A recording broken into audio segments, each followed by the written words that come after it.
dinanas ko na ang magaraton, ikaw ang magbabayad. Hallelujah, hallelujah, hallelujah. Hallelujah, hallelujah, hallelujah.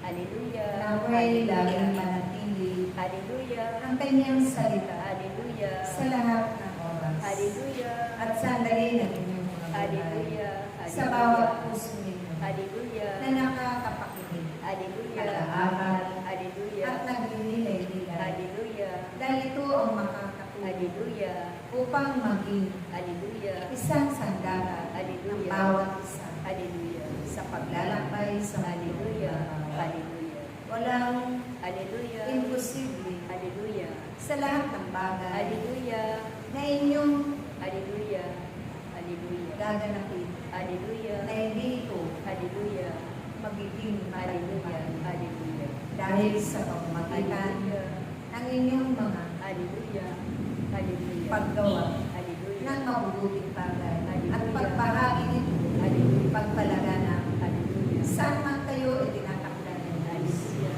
Ito rin ang magdadala sa inyo hallelujah, sa tamang landasin hallelujah, patungo sa buhay na walang hallelujah, Kaya ang bawat isa nawa hallelujah, ay umasa at panghawanan lamang. hallelujah, Lagi ang kanyang pangako. hallelujah, Dahil ang pangako ng Diyos, hallelujah, ni minsan, hallelujah, hindi ito napapagod. hallelujah.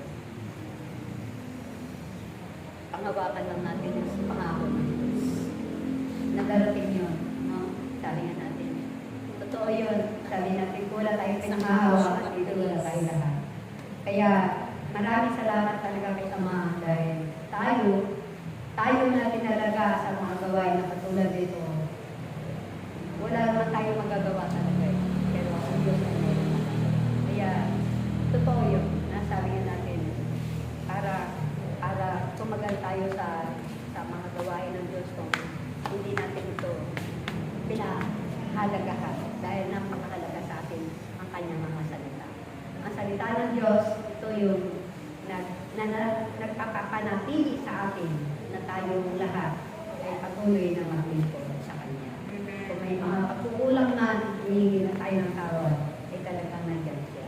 Kaya praise the Lord, ang salita ng Diyos, talagang kailangan ipalaganap natin ito. Kaya hihingi tayo ng tulong palagi sa ating Panginoon na nawa sa darating na ating seminar, marami tayong maging candidates. Praise the Lord. Alam mo, sa totoo lang, mayroon na kami katotoo. Kasi alam nandun sa Canada, workers at all. Yung mga gawain sila. Kaya ako'y proud na proud dahil sabi ko nga nagamit mo rin ang set para ikaw ay natuto, para bago siya pumunta doon ay nagtutok na rin sa dito. Kaya hanggang ngayon mayroon daw silang recollection na siya yung speaker. Kaya praise the Lord, sabi ko nga, dalawa na ang akay ko, kasunod ko, na sabi natin sa aking pagpiling ko, si Kay, diba? Kung si Kay man ay hindi pa matanggap ng mga gawain na katulad nito, wish ko lang kaya na Sunday, sabi ko nga, sana mabigyan niya.